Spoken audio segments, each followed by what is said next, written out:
Hello, welcome to Bespoke Unit. In today's Stompdown video, we're going to be looking at the difference between Allen Edmonds and Wolf & Shepherd and if you should buy one over the other.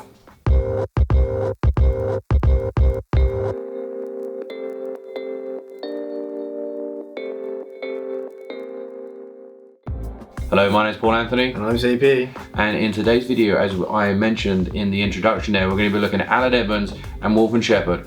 And in a recent video, Charles-Philippe and I coined the term Stompdown as opposed to a showdown between two shoes. Really corny, but we're going to run with it and see if we get any traction with this. Oh! Easy now, calm down. It's very late here, we're getting delusional. Oh, it's kicking off.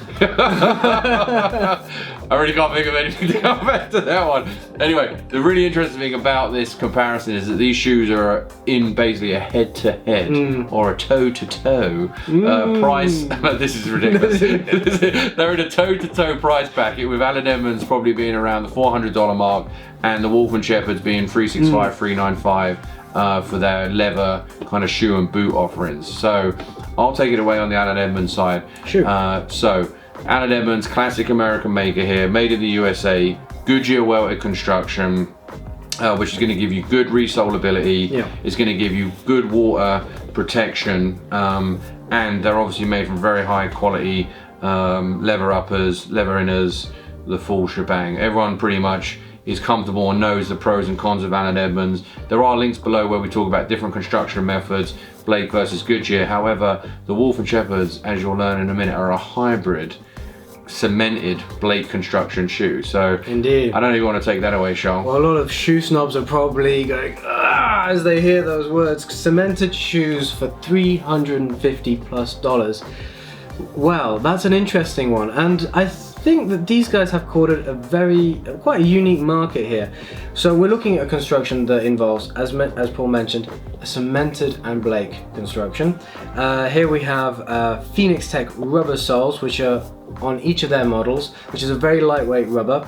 And in the heel, we're looking at an EVA heel, which is a very lightweight and shock absorbing material. And on the inside, you have a memory foam footbed that cups the contours of your feet. It's, as they say, walking on clouds. Sure, so the purpose of this video is not to really go head to head or toe to toe with the construction methods of the shoes, because I think that's been covered a lot. What we really want you guys to think about is why you may buy either shoe. Currently, Allen Edmonds is ranked, I think, #1 in our best dress shoes under $400, especially as it's an American-made shoe. And then Wolf & Shepherd is ranked #1 in our most comfortable dress shoes, pretty much at any price point, because it is very difficult to find a comfortable dress shoe at any price point that doesn't look like you're going to be walking on the moon. So with that being said, why would you buy an Allen Edmonds? Well, you're going to buy an Edmonds because you want a classically constructed shoe that looks great. Yep. You know, I own many Allen Edmonds. I think they're great for the office, obviously depending on the style and the color. You know, they're going to offer a great variety. Very versatile, very robust and enduring shoe. So this is really going to be, the Allen Edmonds is pretty much when we're going to talk about any kind of Goodyear welted shoe, but I think more importantly is why would you buy a Wolf & Shepherd shoe? Well, I'm a guy, for example, who tends to complain a lot and irritate his wife a lot about his foot pain when he's walking around the streets of Paris, doing some shopping or running on errands. That's not a random name drop, he actually lives in Paris. Oh yeah, by the way, sorry, I'm not trying to be a snob here, I actually do. I'm a guy who also has quite low arches. My feet tend to pronate, which means they rotate because of the low arches and the sort of the weak arches too. And so because of this, I do have a lot of frustrations when I'm wearing traditional dress shoes. Since I've been wearing Wolf & Shepherd, I've been wearing them for about 3 months and really taking these boots, the Breakaway boots, as far as I possibly can. For a beating, man, even walking the dogs with them. Oh yeah, for sure. I mean, I'm tempted to use these for playing tennis. You know, just see how they perform. Well, a guy did run a half marathon in them. Yeah, he did. And I'm actually pleasantly surprised. At first I was very skeptical, but I've started to really appreciate the way the memory foam kind of cups the contours of my feet, supports my arches, and gives me a lot of relief after a long day. For example, you were saying earlier about, you know, going to meetings in New York.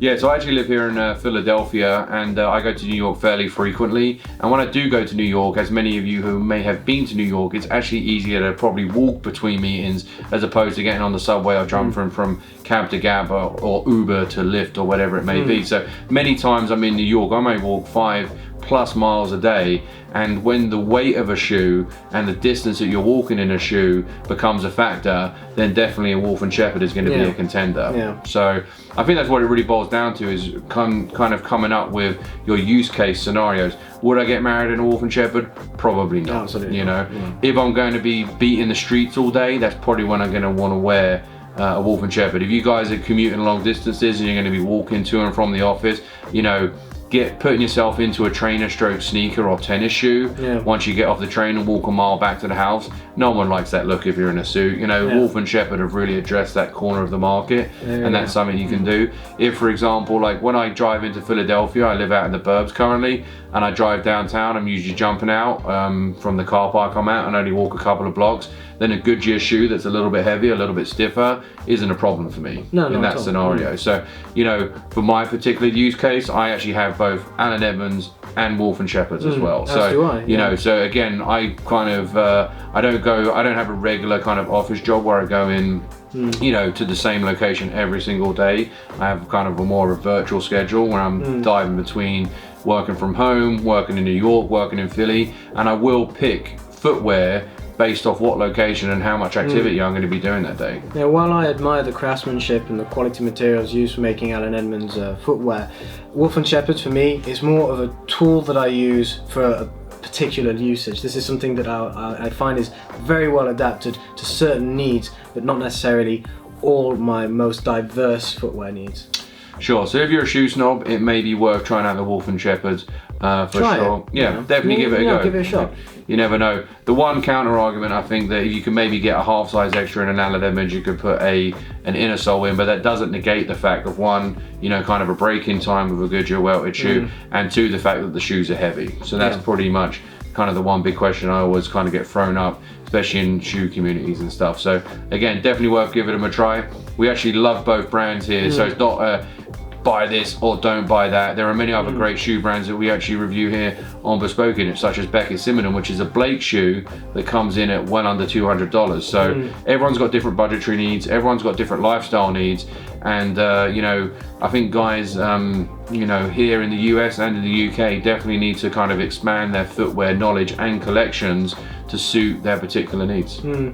Absolutely. So, with all that being said, love to hear your comments and questions below, whether you think you should buy only Wolf and Shepherd, only Allen Edmonds, or you agree with our stance that it's probably good to have different tools for the job depending on your lifestyle needs. Also, you can suggest different video content coming up, as well as website content. You can head on over to bespokeunit.com/shoes for over 200 pages on shoes, from formality guides of over 35 different shoe styles, shoe color coordination guides, as well as shoe buying guides and brand guides as well. Please like this video if you found it helpful. Also subscribe to our channel, as we're regularly releasing new videos around not only shoe content but general men's lifestyle content. We cover champagne, cigars, suits, whiskey, travel, and many more areas that may interest you. So definitely check that out.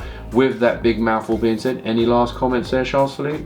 Did you mention these guys should subscribe and turn on notifications? I think I did, but you did, but you can re-cam it over there. You know, again, we put a lot of time and effort and research into these videos, and we definitely want to grow the community here and share what we're learning with you guys, and please give us feedback, as that's always very constructive for us. With all of that being said, my name is Paul Anthony. I'm CP. And we'll see you next time. Take care.